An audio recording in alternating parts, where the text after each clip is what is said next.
Good morning. It's good morning farm time. So at 5:30 we let all the birds out. The little ones get supervised open door time later this afternoon. This is our third batch of incubation. These are our second batch. Oh, and we had a landing. That's our first batch. We still have ladies up here. And my God, do we have roosters. The big birds are already grazing here in the corner. Let me see if I can find them and not get attacked by a LeBeau. They're in the corner here. They're already pecking.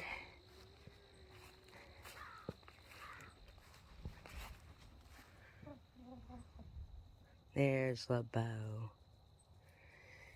We have woke up the pigs, but they come out and pee. I gave them a handful of baby cucumbers to tie them over while I'm making breakfast for them. Oh, here's Malay. Aw, I need to do this so you don't have to look through bars. Here's Malay and Edna. Aw. Oh, yes. And here's the boys, Squiggy and St. Vincent. All right, guys, you go back to bed. I'm making your breakfast. You like our little burdock tree? You know, all the permaculture I've read said when you move into a new place, wait a year. Before you do anything, see what you have. And I like the burdock. I do have to trim the bottom so they don't step on them now that they have burrs.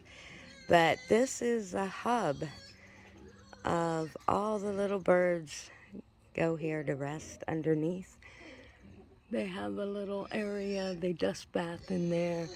And this has been a nice tree. Like I said, I do trim it back so they don't walk on them and hurt their little feet. We've had this happen already.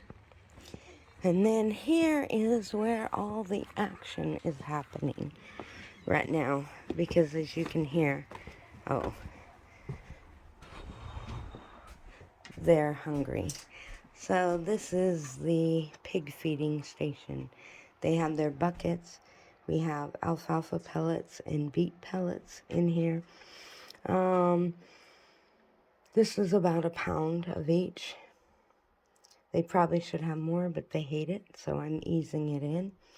We have cucumbers, some squash, some donuts. They love sweets, but I limit them to them.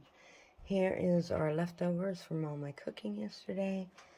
And I have made arrangements with the milk company to let me have all the expired, because they just dump it anyway.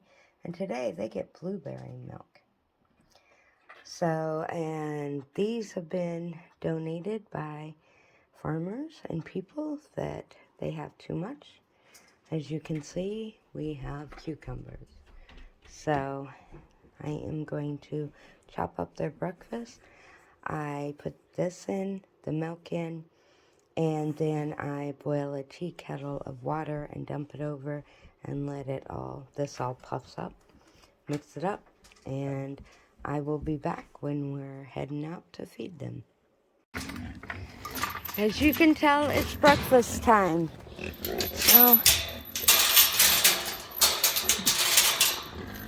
ready, guys? All right, come on. So we are letting them out to go to the pasture. I am. You have to pick up the chicken food and shut the door. But they are going, no, guys, get in the thing. And they are gone. The dogs are kind of good. And here we go. They are already eating because they're starving. They never get fed, as you could tell by their spread. So we just lock the gate up. All the gate system and that is all due to Roger.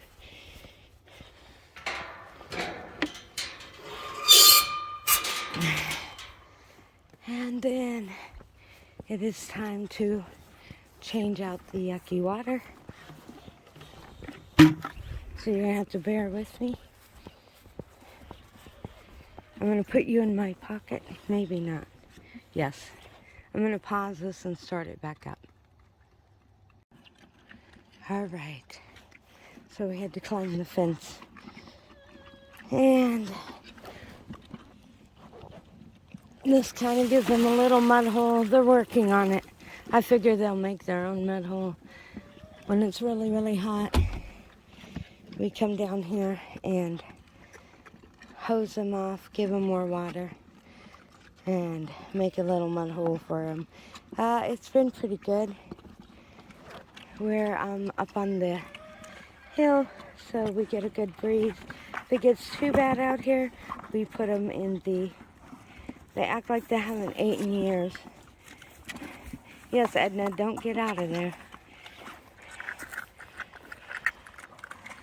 So,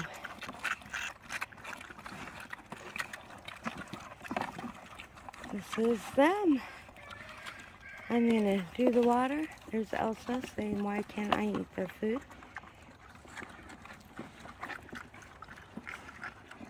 In October, we will pull off the boys, put them in the pasture across the way there.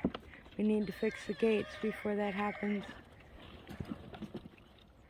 And do a couple other things. But we should be ready. It's a beautiful day out here, guys.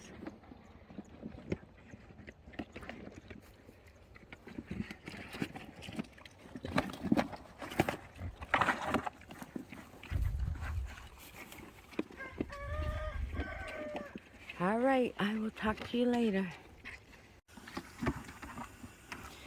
As I'm filling up the water and watching these guys eat, I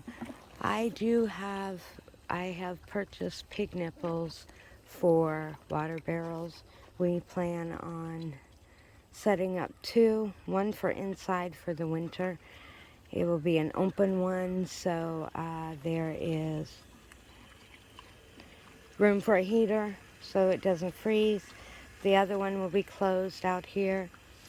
I'm hoping it works. Basically, this water is their bathtub. They drink out of it, but they also you saw how muddy it was. That's from one day. And so we are going to try this out. Has any of you guys tried the pig nipples on the water barrels? Give us a shout in the comments. And the final step for the morning routine is to water the flower pots. As you can see, we're getting tomatoes. But as you can see, the chickens have found the tomatoes. So, they are eating them, which I always say free food. What they eat is what they don't eat in store-bought food. So, I'm going to tolerate this. I guess next year, if I want tomatoes, I will have to think of a better plan. And that is LeBeau, the fun rooster. He has many roosters in the barn that want to take his place. We will see how that turns out. Right now we have 52 chickens, and we will take 25 into the winter. We incubated 3 times. We had, what did we have? 15 the first batch. We sold 12. No, that's wrong. Anyway, we had 18 the first batch. We sold 12. We've kept 6. One is a rooster. He's running around here somewhere. He's Joe Cool, but he looks pretty puny. A little bit nasty sometimes to the hens. He probably won't make it. His processing date would be the end of September. So He has until then to shape his shit up. The next batch was 14, 15, 15 and 11 look like the roosters. So we will be having a rooster processing at the end of October. Here's one of those. One of these little black ones are nasty. He probably will not make the 4-month mark. He probably will be sleeping in the garden area before it's all said and done. Here is the second incubation. And then we have the little 20 in here. And today we had crowing. We don't know which one. So we will see how that works. We really want some hens to take into the winter. But we will see. All right, guys, I gotta go water. Talk to you later.